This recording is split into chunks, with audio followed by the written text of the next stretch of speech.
ciberseguridade e inteligencia artificial, converxencia e integración no seu desenvolvemento. Da inteligencia artificial xa abordamos os seus inicios, os comezos a mediados do século pasado, certamente é algo que chegou para quedar, para axudarnos a mellorar a calidade de vida de moitos de nós e como apoio tamén para superar retos de carácter global como o cambio climático ou crises sanitarias. Pero tamén xa comenzamos, non pode avanzar soa, ten que ir da man da ciberseguridade para garantir esa tecnoloxía segura que protexa a nosa información e os nosos datos. Dese por que é tan importante esa converxencia e integración desa parella, dese binomio, ciberseguridade e inteligencia artificial. Van nos falar neste panel, patrocinado por Seresco, moderado por Rubén Pérez, director de negocio en Seresco, e no que van participar tamén Juan González, director de Seguridade e Privacidade en Gradiant, Fernando Suárez, presidente do Colexio de Enxeñería Informática en Galicia, si por favor vayan pasando, e Alba Mejide, consultora e xestora de proxectos de inteligencia artificial. Adiante. Nos ponemos en orden.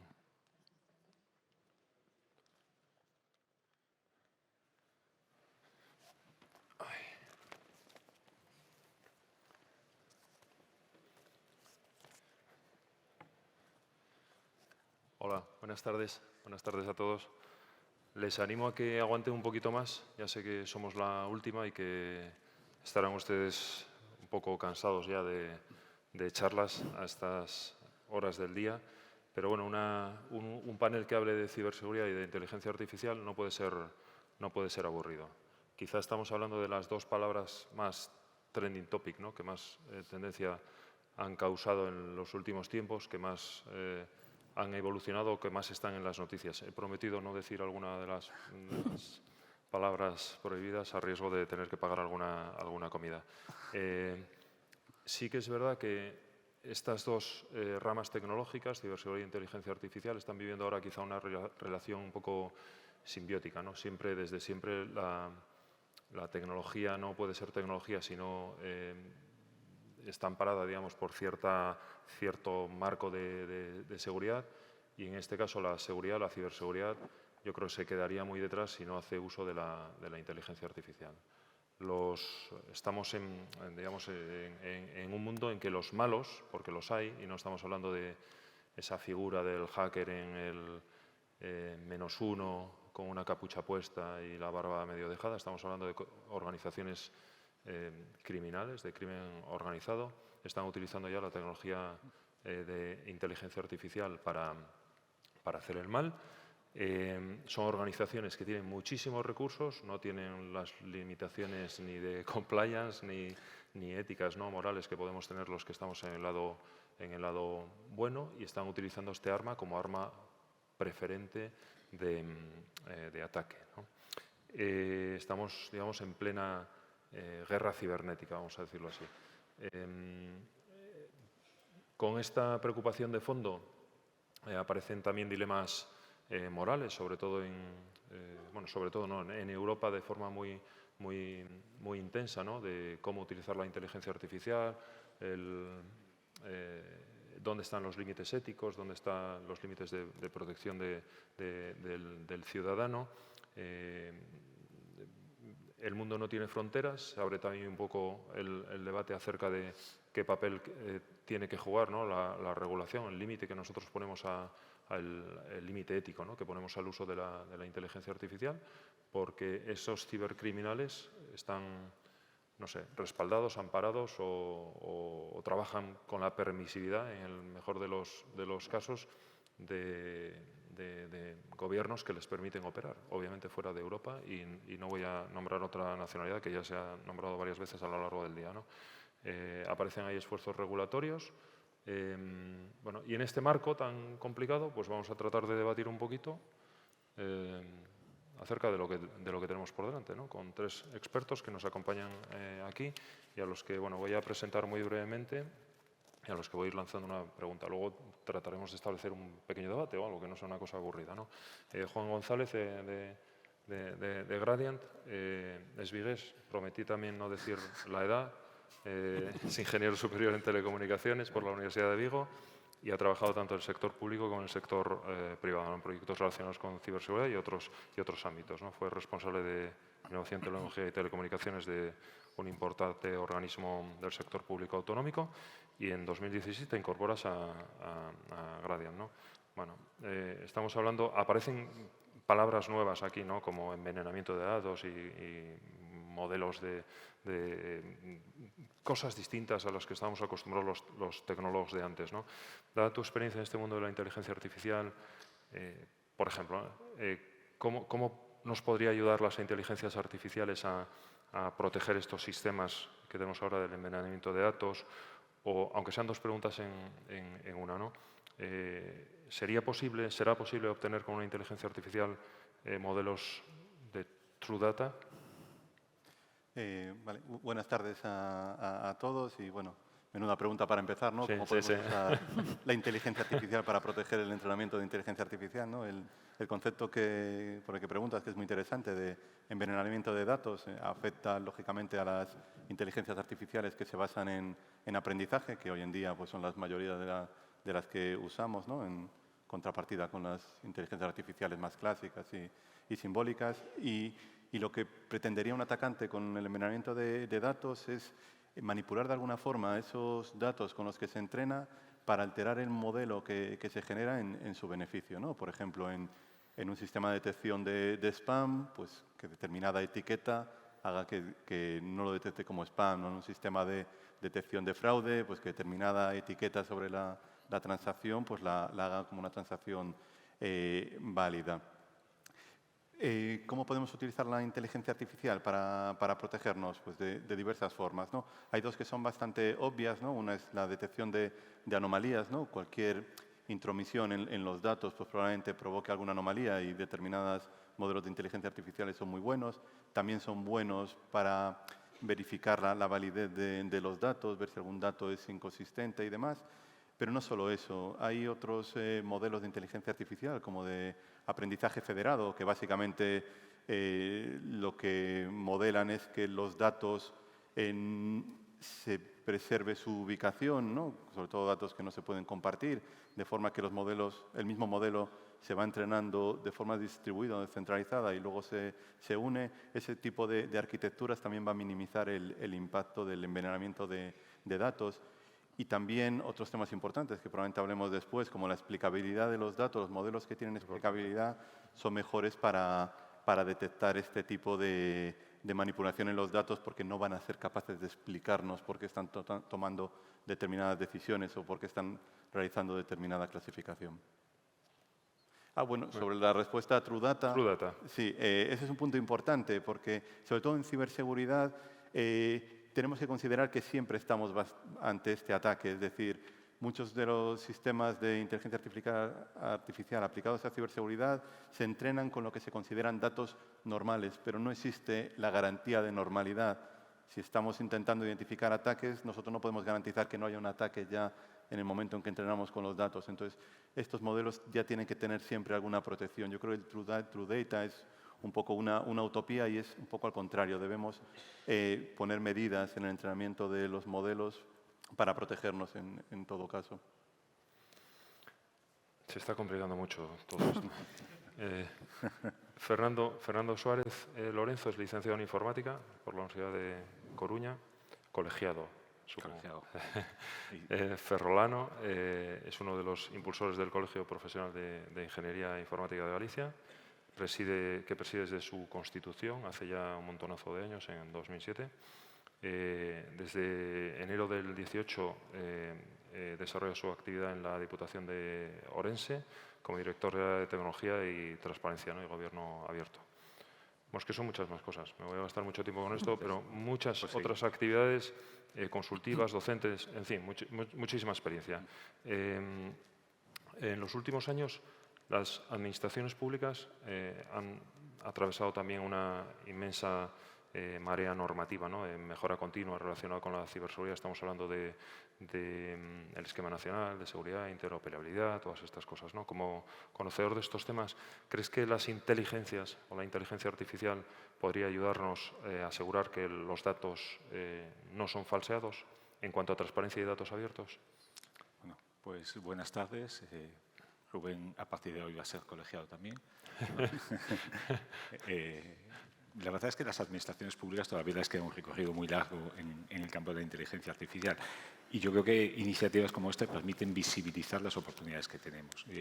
Lo comentaba Juan, al final la propia inteligencia artificial puede ser una oportunidad magnífica para garantizar que la procedencia de los datos o la publicación de los datos, como puede ser el caso de los datos que las propias administraciones disponibilizan para el sector privado, para desarrollar aplicaciones, para los emprendedores, para el sector intermediario, que se garantice la procedencia de esos datos y que además, pues como decía él, también se pueden analizar comportamientos que en caso de detectarse como anómalos, pues puede tener un origen con un envenenamiento de datos, con una manipulación de esa inteligencia artificial, etc.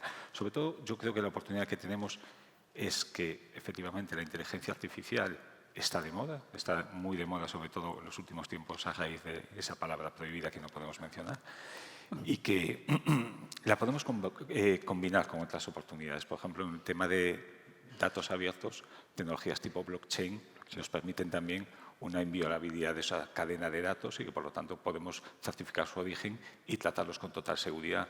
Podemos ejecutar también modelos tipo sandbox en los que los tengamos en entornos controlados antes de poner datos en producción.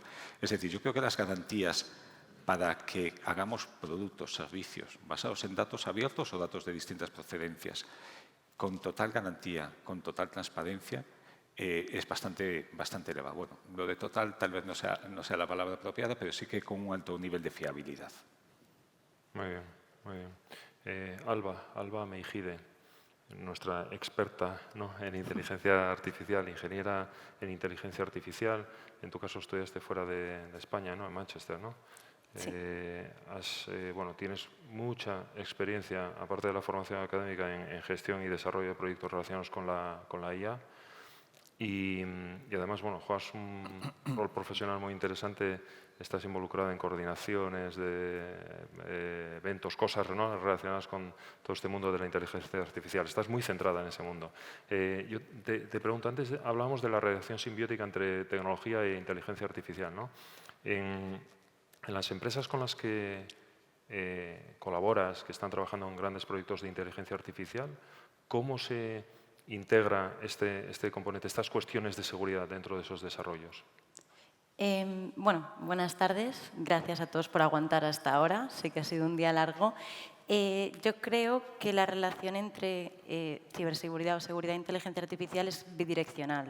O sea, está la inteligencia artificial como ayuda para la seguridad, como los ejemplos que habéis puesto, pero luego también está la seguridad para garantizar que la forma en la que las empresas usan la inteligencia artificial, cómo la entrenan, que también sea seguro. Al final, si una empresa se molesta en proteger sus datos, también tiene que proteger un modelo que trabaja con esos mismos datos.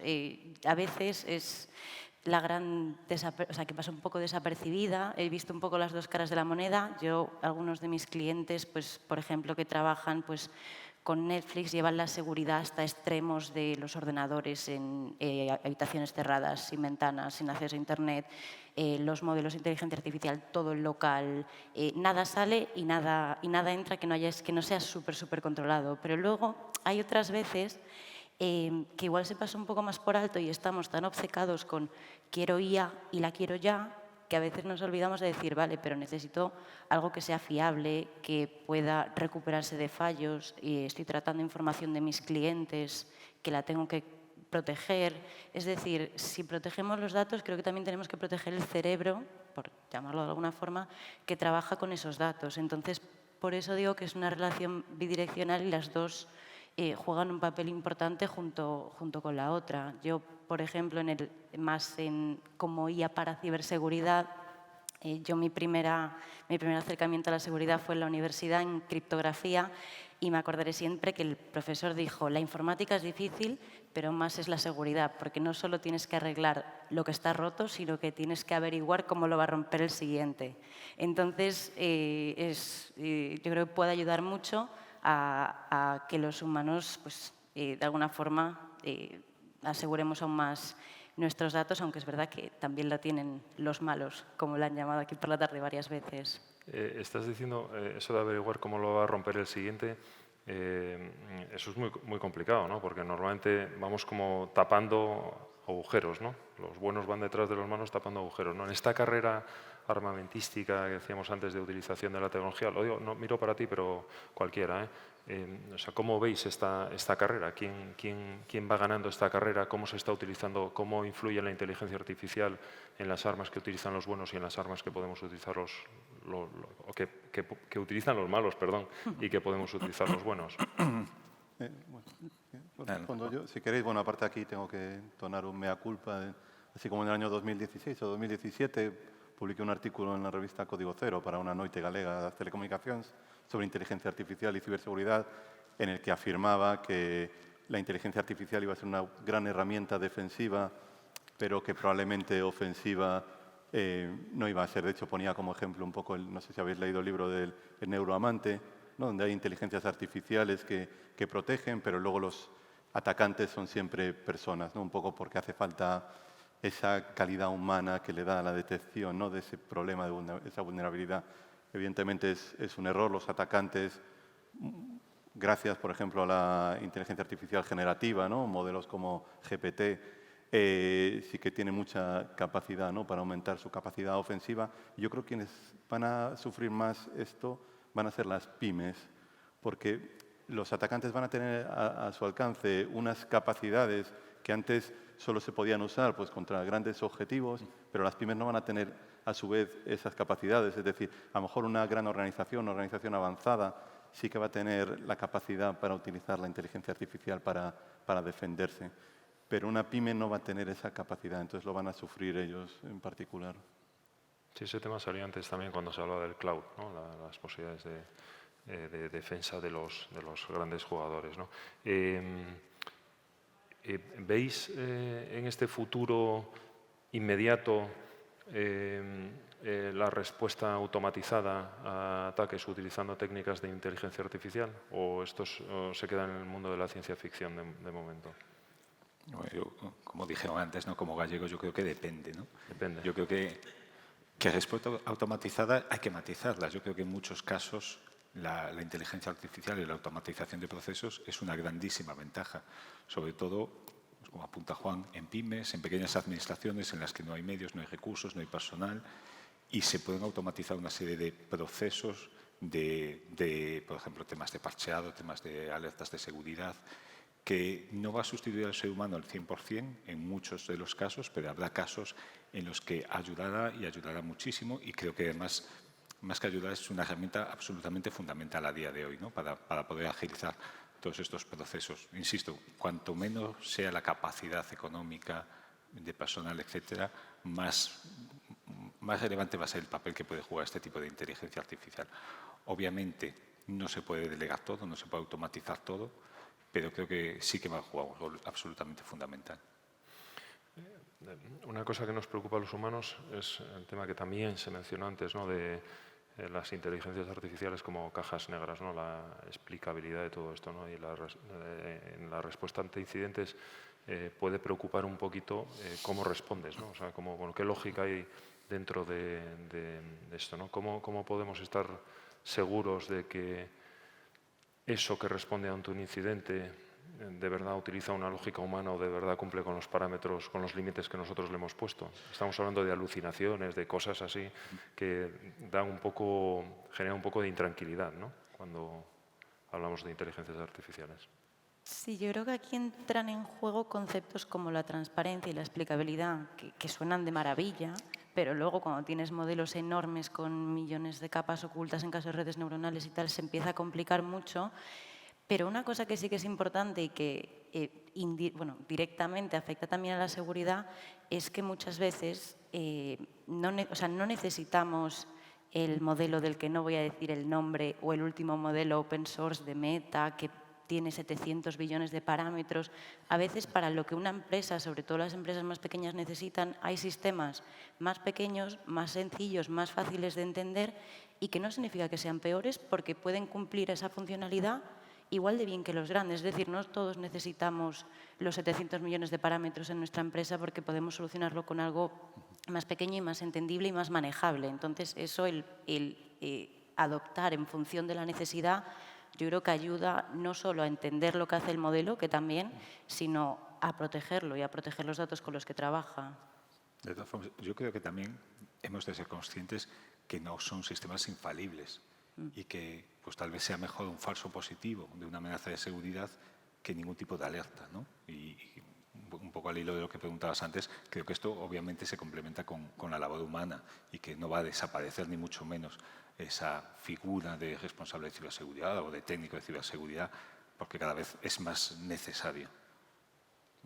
De hecho, en el caso particular, ¿no?, de la aplicación a la ciberseguridad, de la explicabilidad, es fundamental, ¿no?, porque digamos que la inteligencia artificial va a tener que trabajar en paralelo con el humano, con un analista de ciberseguridad, y si, por ejemplo, detecta pues, esta transacción o este acceso a esta aplicación parece una anomalía, le tendrá que explicar también al analista por qué es una anomalía.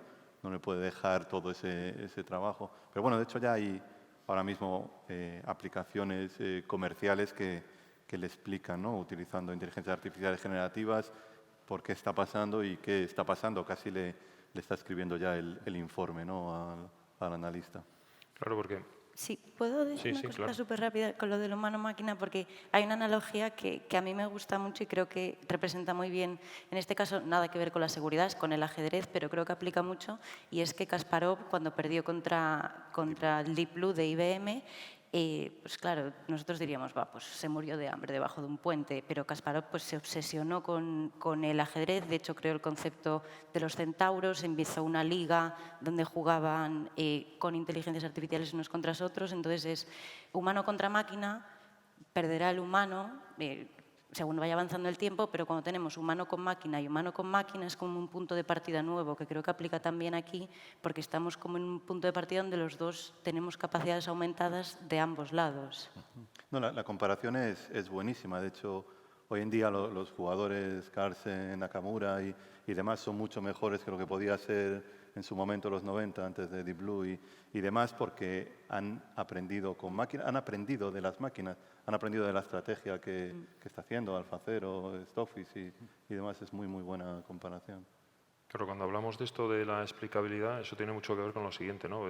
Bueno, que lo que haga o lo que decida esta inteligencia artificial esté dentro de nuestros parámetros éticos, ¿no?, o parámetros de justicia, ¿no?, de acuerdo a lo que pensamos los que vivimos por aquí cerca, ¿no?, de lo que es la justicia. De la que venía hacia aquí en coche, el compañero de viaje me decía, no va a haber inteligencia artificial ni justa ni ética, olvidaros, ¿no?, porque estamos compitiendo con todo el mundo, no se le pueden poner puertas al campo, ¿no? ¿Cómo veis este límite con la ética? Porque en el campo de la ciberseguridad, si acaso prima todavía más, ¿no?, el acceso a datos personales, no, los utilizo para protegerte. Bueno, ¿dónde está ese límite? ¿Cómo lo veis? Bueno, No.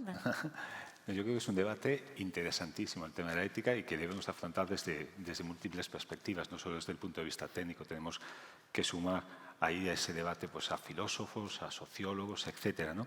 Pero sobre todo yo creo que lo que hemos de ser conscientes es que a lo mejor le estamos dando un protagonismo demasiado elevado a la propia inteligencia artificial en las decisiones éticas o no éticas y no pensamos tanto en que esa inteligencia artificial la crean seres humanos, la alimentan, la entrenan seres humanos y muchas veces esos comportamientos no éticos dependen mucho de nosotros, ¿no?, de las personas. Y luego también tenemos que tener una perspectiva de globalidad, porque la ética depende mucho de la educación, de la sociedad en la que nos movemos, etc. La percepción ética, por ejemplo, en materia de privacidad y protección de datos varía mucho dependiendo de la sociedad en la que vivamos. Muy distinta la percepción que tenemos en Europa, que tenemos muy claro que los datos personales nos pertenecen a los individuos, la que puede haber en Estados Unidos, donde pues, está más en disposición o en decisión que toman las propias empresas, o en Asia, donde pues, son los gobiernos, ¿no? Principalmente en China, quien toma esas decisiones, ¿no? Si abrimos el espectro a otros lugares del mundo, variará mucho, ¿no? Pero yo creo que cuando hablamos de inteligencia artificial ética, a lo mejor deberíamos de pensar que ni todo el debate ético se debe circunscribir a la inteligencia artificial y que detrás de esa construcción hay humanos y sobre todo que no somos solamente los tecnólogos los que tenemos que tomar decisiones. ¿Estamos en desventaja? ¿Estamos en desventaja? Es una pregunta. ¿Europa? Sí. Yo creo que sí. Estamos en desventaja por trayectoria, por inversión, por capacidades y porque tal vez estamos centrando demasiado las decisiones o el avance en la materia jurídica y no tanto en la innovación. Y esa materia jurídica muchas veces puede ser un stopper de esa innovación. Y tal vez porque además, aunque hacemos legislaciones como es el GDPR con carácter universal, con carácter mundial, al final aplica de forma diferente, estemos o no en Europa, ¿no? Y yo creo que ahí, pues a lo mejor deberíamos evidentemente sí que pensar en la protección de las personas, pero también pensar en ese avance tecnológico, porque si no nos estamos quedando atrás en la carrera. Yo creo que vamos a ganar la carrera de la regulación y vamos a perder la carrera tecnológica, o ya la estamos perdiendo. Muy bien. No sé cuánto tiempo nos queda, 0, ¿no? O casi 0, ¿no? Algo podemos ainda. Con respecto a esto de la regulación, también está cambiando mucho. Las regulaciones normalmente tardan tiempo, ¿no? En ponerse en marcha. Lo estamos, bueno, sobre todo cuando quieres que sean consensuadas, ¿no? Estamos viendo que el mundo a nuestro alrededor cambia muy rápido. Como pongamos una ley para dentro de 5 años, el mundo habrá cambiado mucho, ¿no? ¿Cómo se pueden afrontar estas cosas? Es que tienen muy mala pinta, ¿no? No, perdón. Bueno, yo solo iba a decir que esto ya es mi opinión personal, es muy complicado porque yo, por ejemplo, evidentemente, pues mi trabajo es estar al día de lo que hay de inteligencia artificial. Hace nada hablamos de los LLM, los modelos grandes de lenguaje. Ahora hablamos de los LMM, los modelos multimodales, es decir, cada día salen cosas nuevas, modelos nuevos, aplicaciones nuevas, entonces, y salen por iniciativa privada normalmente, que va a una velocidad mucho más grande que pues, la publica la legislación. Entonces, me parece que yo no soy abogada, no puedo decirte cómo se podría regular esto, pero regular con perspectiva de futuro en un campo tan brusco, tan cambiante como la inteligencia artificial es cuanto menos un reto grande. Con la dificultad añadida de que esto lo hacemos a nivel europeo y hay que aunar muchísimas sensibilidades, ¿no? Y ahora parece que lo que triunfa es el modelo japonés, un modelo más laxo, pero concreto, pero al final es lo que dice Alba, la tecnología avanza muchísimo más rápido que la normativa jurídica, con esa dificultad, insisto, añadida. Yo creo que a lo mejor, en muchos casos, tenemos legislación que pueda aplicar con independencia de que avance la tecnología. Desde la ley de enjuiciamiento criminal hasta la propia ley de protección de datos, ¿no? Y por lo tanto, a lo mejor no debíamos de obsesionarnos tanto en esa perspectiva jurídica y sí ver cómo podemos aprovechar el progreso tecnológico. Muy bien. Pues nada, muchísimas gracias. Vamos a tratar de respetar dentro de unos límites, ¿no?, el tiempo que nos han marcado. Muchas gracias, muy interesante. Gracias. Gracias. Muchas gracias a vosotros.